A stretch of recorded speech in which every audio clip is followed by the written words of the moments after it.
ماشاءاللہ حضرات نے بہت ساری خطابات سن لی، اس لیے میں خطبہ نہیں پڑھ رہا اور 2-3 باتیں کر کر ہم نے حضرت مفتی کی نصیحتیں سنی، جو خاص طور سے طلبا سے اور علماء سے رفع سے کی گئی، اور ہم کو حضرت فضا کے ساتھ دامن برکات ان کی کچھ نصیحتیں سننی انشاءاللہ۔ قرآن کی آیت ہے کذر من اخرج شطأه فآزره فاستغلظ فاستوى على سوقه يعجب الزراع ليغيظ بهم الكفار۔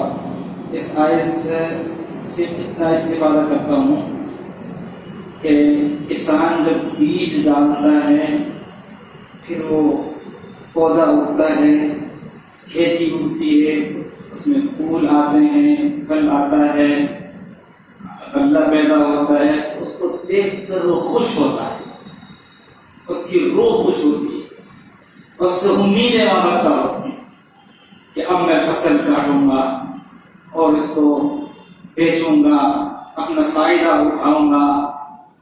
جن حضرات نے یہاں 15 سال پہلے، 20 سال پہلے یا اس سے کم و بیش پہلے محنتیں شروع کی، آج جب وہ یہ منظر دیکھ رہے ہوں گے تو ان کو بہت خوشی محسوس ہو رہی ہو۔ الحمدللہ ہم نے اپنا دام دل میں سب نے اپنی صلاحیت لگائی، بچے ماشاءاللہ حافظ ہوئے، علماء ہوئے، اور ان کی طبیعت یقیناً خوش ہو رہی ہوگی۔ کچھ لوگ وہ ہیں جو دنیا سے جا چکے ہیں، ان کے لیے ہم دعا کرتے ہیں اس موقع پر اللہ ان کی مغفرت فرمائے۔ کچھ وہ بھی ہیں جو یہاں موجود ہیں الحمدللہ، جنہوں نے اس میں تعاون کیا ہے۔ اللہ تعالیٰ اور بار اور فرمائے، اللہ اور ترقی عطا فرمائے، اللہ تعالیٰ گھر گھر میں علماء اور پاس پیدا فرمائے۔ فلاح دارین فاؤنڈیشن نے جو اکرام العلماء کا کام کیا ہے، اس کا مطلب یہ نہیں اس سے پہلے علماء کا کام نہیں ہوتا تھا یا آئندہ نہیں ہوگا، مطلب یہ ہے کہ انہوں نے ایک اچھی پہل کی ہے، ایک سبق دیا ہے کہ جس طریقے سے اکثری تعلیم یافتہ طلبا کی فارغین کی حوصلہ افزائی کی جاتی ہے، اس طرح انہوں نے حفاظ کرام کی، علماء کرام کی حوصلہ افزائی کرتے ہوئے یہ سبق دیا ہے کہ علماء کرام کی حوصلہ افزائی کرنی چاہیے۔ حوصلہ افزائی ایسا ہے جیسے کسی درخت کو پانی دینا، جتنا آپ پانی دیں گے اتنا وہ پھیلے گا، پھولے گا۔ آپ حفاظ کرام کی، علماء کرام کی حوصلہ افزائی کریں گے تو یہ تعلیم اور زیادہ بڑھے گی، اور پھر فرائض کو اپنے جگہ پر آپ نے سنی ہے، حدیث پاک ماتا ان من اجلال اللہ تبارک و تعالی اکرام بالشیبۃ المسلم وحامل القرآن غیر الغالی فیہ الحدیث۔ اس میں حدیث پاک میں بتایا ہے 3 لوگ ایسے ہیں ان کا اکرام اللہ کا اکرام ہے۔ سفید بالوں والا بوڑھا مسلمان، آپ اس سے شفقت سے پیش آ رہے ہیں، اکرام سے پیش آ رہے ہیں، ان کو مجلس میں دسترخوان پر اچھی جگہ دے رہے ہیں، بس میں سیٹ دے رہے ہیں، سفید بالوں والے مسلمان کا اکرام کر رہے ہیں۔ فرمائے اللہ کا اکرام کرنا جیسا ہے، علماء کا اکرام، حامل القرآن غیر الغالی فیہ والجافی عنہ۔ اس کا خلاصہ ہی سمجھ لیجیے، وہ علماء جو علماء ہونے کے بعد علماء کے بھیس میں رہتے ہیں، ان کی وضاحت کا تبدیل نہیں ہوتی، باطل کو حق کو باطل نہیں کرتے، صحیح لائن پر رہتے ہیں، ان کا اکرام یہ اللہ کا اکرام ہے۔ اور انصاف کرنے والا بادشاہ، 3 آدمیوں کا اکرام کرنا اللہ کا اکرام کرنا جیسا بتلایا گیا ہے، اس لیے ہم ان کا اکرام کریں۔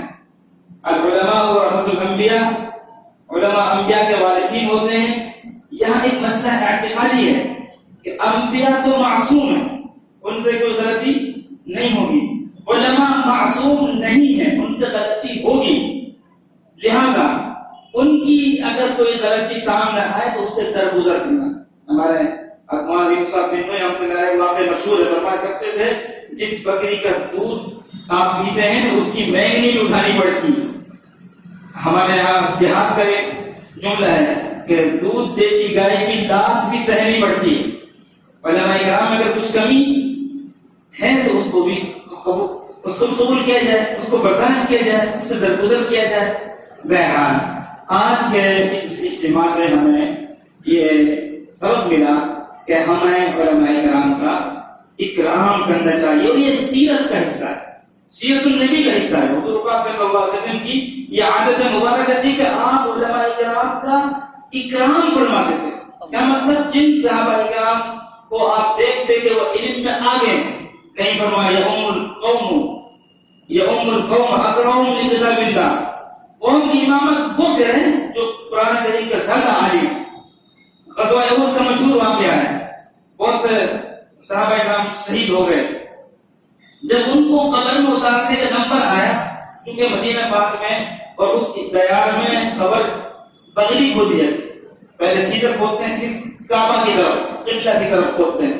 تو قبر میں اتارتے وقت بھی آپ اس کا خیال فرما لیں کہ بھئی جو زیادہ قرآن پڑھا ہوگا پہلے اس کو اتار کر قبلے کی طرف کریں.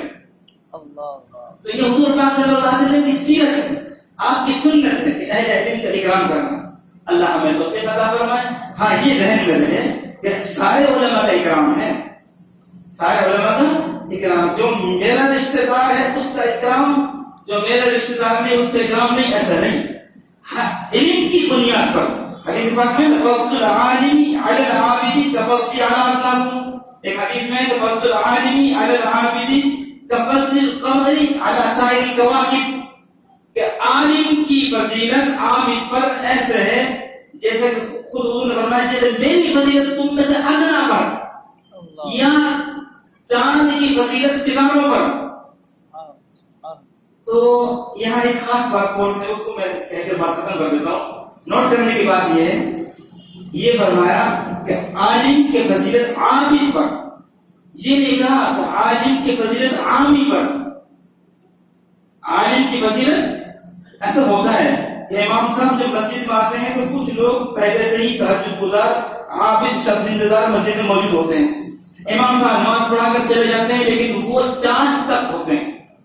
امام صاحب بعض مرتبہ منٹ، 1.5 منٹ، آدھے منٹ لیٹ بھی آتے ہیں. لیکن ایسے لوگ بھی جو اذان سے پہلے آئے ہوئے ہیں پہلے ہیں. ہو سکتا ہے کہ ذہن میں خیال پیدا ہو جائے کہ میں زیادہ عبادت گزاروں.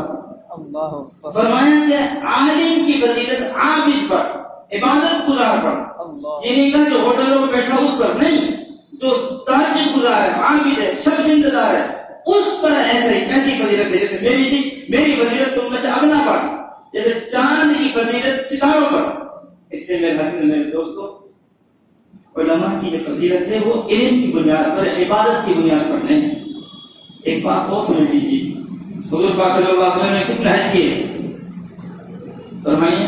ایک تو یہاں سے کتنا حج فرمایا؟ یہ حج ہے. اور امت میں ایسے بھی لوگ ہیں جنہوں نے 50 حج کیے، لیکن 50 حج کرنے والا حضور پاک صلی اللہ علیہ وسلم سے آگے بڑھ سکتا ہے؟ نہیں بڑھ سکتا. کیوں؟ کہ نبی کی فضیلت بھی علم کی بنیاد پر ہے. حضور پاک صلی اللہ علیہ وسلم کا سب سے بڑا معجزہ قرآن ہے. اس قرآن سے علوم کو حاصل کیا علماء نے، تو ان کی فضیلت عبادت کی بنیاد پر نہیں.